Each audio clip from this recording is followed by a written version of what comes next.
शिवराज मंत्रिमंडल पर कमलनाथ की शैडो कैबिनेट नजर रखेगी। बीते 4 महीने से पेंडिंग फाइलों पर होने वाले फैसलों पर नजर रखी जाएगी। साथ ही नए मंत्रियों के कामकाज पर भी शैडो कैबिनेट निगाह रखेगी। वहीं पूर्व मंत्री जीतू पटवारी ने चुनाव आयोग से जल्द उपचुनाव कराने की मांग की है। तो कमलनाथ की शैडो कैबिनेट नजर रखेगी।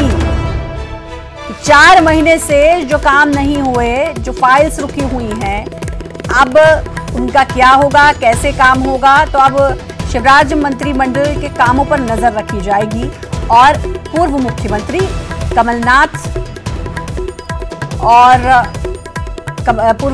कमलनाथ की कैबिनेट, जो पहले कैबिनेट थी, जो विधायक हैं कांग्रेस के, वो सभी नजर रखेंगे। तो मध्य प्रदेश कांग्रेस ने ये बड़ा फैसला लिया है। शिवराज मंत्रिमंडल के कामकाज पर अब कमलनाथ की शैडो कैबिनेट नजर रखेगी। पूर्व मंत्री और प्रदेश कांग्रेस के कार्यवाहक अध्यक्ष जीतू पटवारी हमारे साथ मौजूद हैं। सर, शैडो कैबिनेट का गठन हो रहा है, किस तरीके से नजर रखने का काम करेगी? जो सरकार भ्रष्टाचार की नींव पे बनी हो, जो सरकार षड्यंत्र की नींव पे बनी हो, जो सरकार मलाईदार विभागों को बांटने के लिए लड़ के बनी हो, उस पर निगाह रखना एक सच्चे विपक्ष का दायित्व है। हमें पता है कि जो 30 दिन का मंत्री बना है, जो विधायक है ही नहीं, हार जाएगा तो मंत्री रहेगा नहीं, वो क्या करने के लिए मंत्री बना है। जब चुनाव होंगे उस दिन ये सरकार हट जाएगी। जिस दिन चुनाव का रिजल्ट आएगा इस सरकार का अंत हो जाएगा। तो किस लिए ये मंत्री बने हैं? मैं मानता हूँ कि इस अच्छे विपक्ष का दायित्व है कि ऐसे में निगाह रखें। इन भ्रष्टाचारियों पर हर वक्त, हर परिस्थिति में कांग्रेस का एक एक कार्यकर्ता सजग है। ज्योतिरादित्य सिंधिया ने कहा कि 15 महीने में मंत्रालय से भ्रष्टाचार का खेल चल रहा था। वो बताएं ज्योतिरादित्य सिंधिया जी कि महिला और बाल विकास मंत्रालय में क्या भ्रष्टाचार हुआ, वो बताएं। राजस्व मंत्रालय में क्या भ्रष्टाचार हुआ, वो बताएं। कि स्वास्थ्य मंत्रालय में क्या भ्रष्टाचार हुआ। मैं चुनौती देता हूं उनको, वो जवाब दे। जयभान सिंह पवैया की बात का मैं चुनौती देता हूं उनको कि वो जवाब दे। प्रभात झा ने जो पहले एलिगेशन लगाया उनका मैं चुनौती देता हूं ज्योतिरादित्य सिंधिया को कि वो जवाब दे। शिवराज सिंह चौहान ने झांसी की रानी को लेकर जो वक्तव्य दिया था उसका 90 दिन बाद आए हो, कुछ सवाल मध्य प्रदेश की जनता के सामने खड़े हैं, उनका जवाब दें। तो कांग्रेस अब शिवराज सरकार के कामकाज पर नजर रखने का काम करेगी। बीते 4 महीने में जो पेंडिंग फाइल हैं उन पर नजर रखी जाएगी और इसके अलावा जो नए फैसले होंगे उस पर भी शैडो कैबिनेट निगरानी रखने का काम करेगी। कैमरामैन खिलान के साथ अनुराग श्रीवास्तव, न्यूज़ 18 भोपाल। तो अब कांग्रेस ने फैसला लिया है और कांग्रेस का कहना है कि शैडो कैबिनेट कांग्रेस की, पूर्व मुख्यमंत्री कमलनाथ की शैडो कैबिनेट अब शिवराज मंत्रिमंडल पर नजर रखेगी। मध्य प्रदेश कांग्रेस का यह बड़ा फैसला है। शिवराज मंत्रिमंडल पर कमलनाथ की शैडो कैबिनेट नजर रखेगी।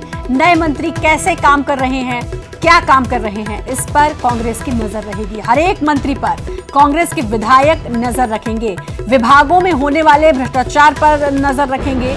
और शैडो कैबिनेट, पूर्व मुख्यमंत्री कमलनाथ की शैडो कैबिनेट अब मुख्यमंत्री शिवराज सिंह चौहान के मंत्रिमंडल पर नजर रखेंगे। अनुराग हमारे संवाददाता हमारे साथ जुड़ गए हैं। अनुराग, लगता है विपक्ष की भूमिका अच्छे से निभा रही है कांग्रेस, इसीलिए अब नजर रखेगी कांग्रेस शिवराज मंत्रिमंडल पर।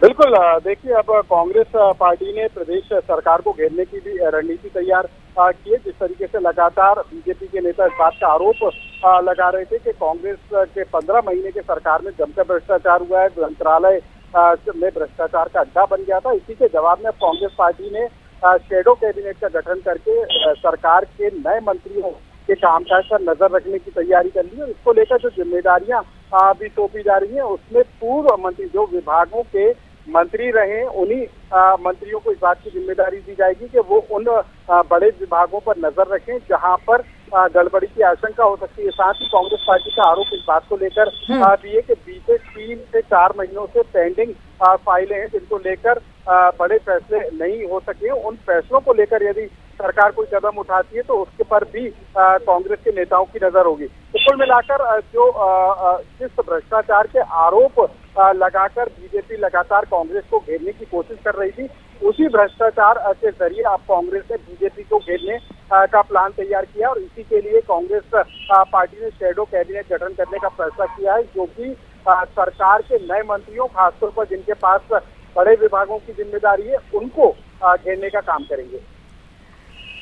बिल्कुल, तो ये कहा जा सकता है अनुराग कि मंत्रिमंडल पर पूर्व मुख्यमंत्री की शैडो कैबिनेट नजर रखेगी, तो अब और ज्यादा सतर्कता से और ज्यादा अच्छे से अब शिवराज कैबिनेट को काम करना होगा।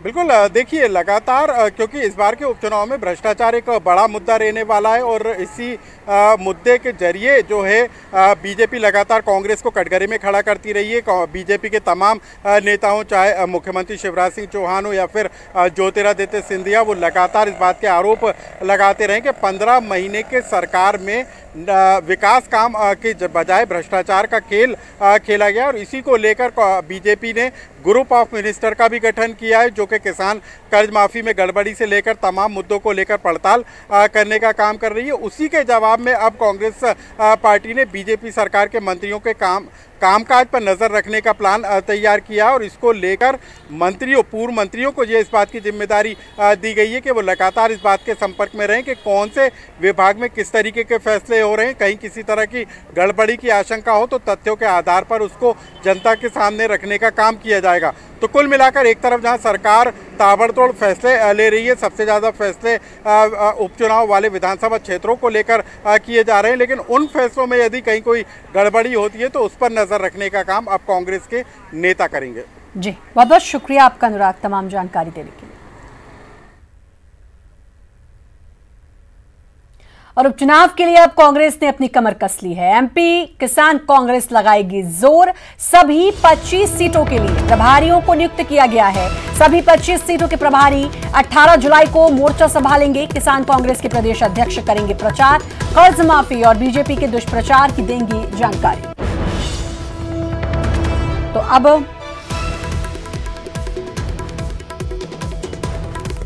एमपी कांग्रेस ने अपनी कमर कस ली है।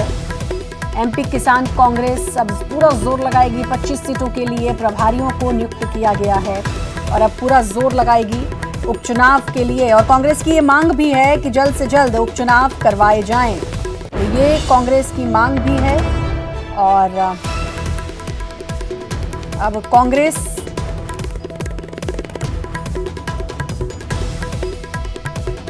उपचुनाव के लिए पूरी तरीके से तैयार है।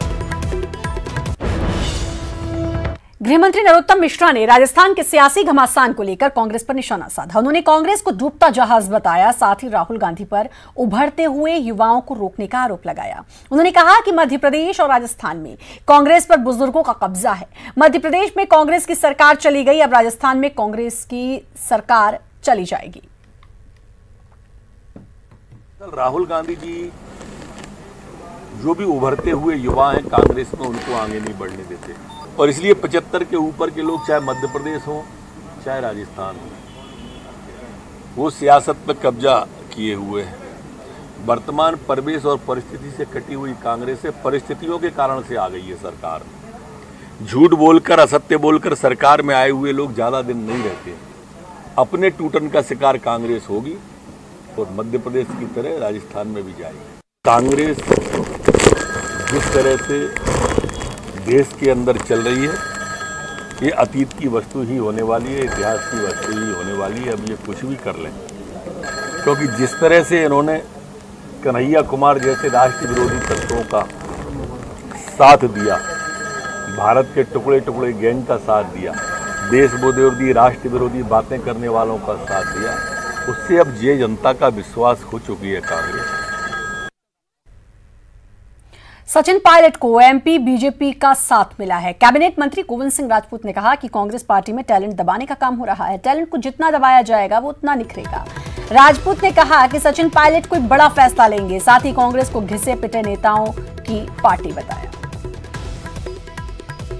समझता हूं पूरे देश में कांग्रेस में एक अलग प्रकार की विचारधारा ने जन्म लिया है। जो व्यक्ति वो टैलेंट है, जो व्यक्ति जनता की आवाज़ है, उस आवाज़ को दबाने का काम कांग्रेस में हुआ है। सचिन पायलट जी बहुत ही मैं समझता हूँ ऊर्जावान नेता है और राजस्थान सरकार बनने में उनकी महत्वपूर्ण भूमिका रही है। इस बात को पूरा देश जानता है। जहाँ एक और सिंधिया जी की भूमिका सरकार बनाने मध्य प्रदेश में थी, वहीं सचिन पायलट की भूमिका को कोई इग्नोर नहीं कर सकता। लेकिन मुख्यमंत्री बनने का समय आया तो गहलोत जी बन गए, तो टैलेंट को कब तक दबाओगे? और अशोकनगर पहुंचे प्रदेश के पूर्व सीएम और वर्तमान में कांग्रेस सांसद दिग्विजय सिंह ने ज्योतिरादित्य सिंधिया पर बड़ा हमला बोलते हुए कहा कि वो आज जो कुछ भी है कांग्रेस की वजह से है, लेकिन आज वो दुश्मनों के साथ खड़े हैं, जबकि उनके पिता कांग्रेस के प्रति निष्ठावान रहे।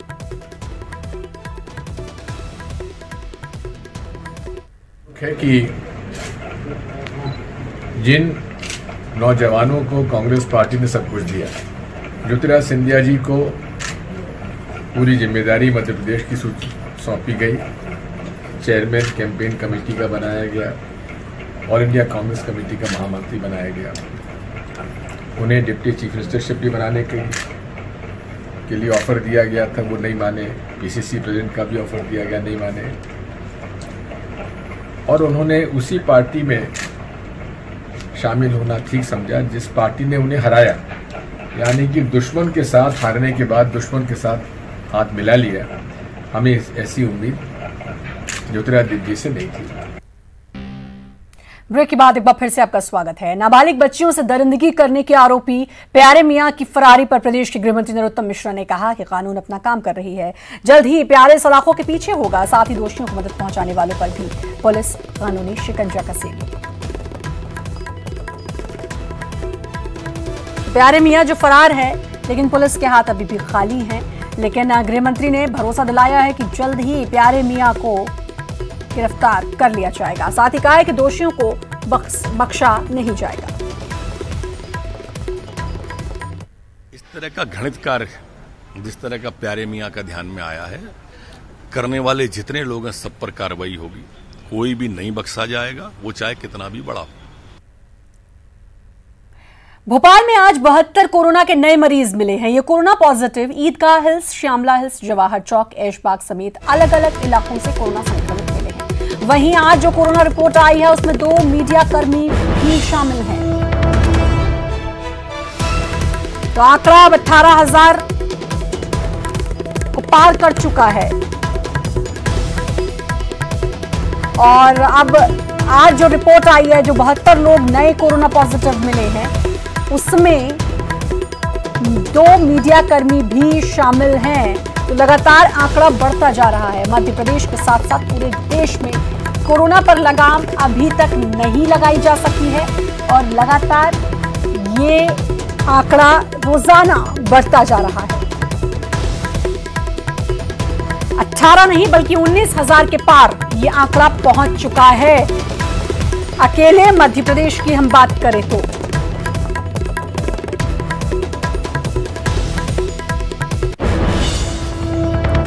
जबलपुर में कोरोना मरीज के इलाज में लापरवाही बरतने वाले निजी अस्पतालों को कलेक्टर ने अब चेतावनी दी है। कलेक्टर ने सभी अस्पतालों को निर्देश दिए हैं कि कोरोना पॉजिटिव मरीजों के साथ उपेक्षित व्यवहार नहीं किया जाए। शिकायत मिलने पर संबंधित अस्पताल के खिलाफ कार्रवाई की जा सकती है। कुछ दिनों पहले निजी अस्पतालों से यह खबर आई थी कि कोरोना मरीज के साथ अस्पताल के लोग अच्छा व्यवहार नहीं कर रहे हैं, जिसके बाद कलेक्टर ने ये आदेश जारी किया। और मैंने उदाहरण भी दिया था कि एक पेशेंट जो बिलासपुर गए और हमारे यहाँ इलाज नहीं हुआ, चाहे हमारा शासकीय सिस्टम हो चाहे निजी सिस्टम हो, ये हम सबको देखना चाहिए कि जो अब वर्तमान परिस्थितियाँ हैं उसमें इस तरह की चीज़ें, कोरोना तो आएगा, कोरोना के सस्पेक्ट लोग भी आएंगे, पॉजिटिव भी निकल के आएंगे, लेकिन उनके साथ हमें सही व्यवहार करना पड़ेगा। इलाज में उनके साथ पूरा प्रोटोकॉल का पालन करना चाहिए। और इस स्वास्थ्य विभाग के निर्देश भी हैं कि कोई भी व्यक्ति आता है उसको इलाज देना है, वो सस्पेक्ट है तब भी देना है, और अगर उसका पॉजिटिव आता है तब भी देना है, और जब वो शिफ्ट करने लायक स्थिति में हो तभी शिफ्ट करना है। इलाज जरूर मेडिकल कॉलेज में होगा या हमारी जो अरेंजमेंट है उसमें होगा। और इसी के साथ फिलहाल इस बुलेटिन में इतना ही, लेकिन बाकी खबरों के लिए लगातार देखते रहिए न्यूज़ 18 मध्य प्रदेश।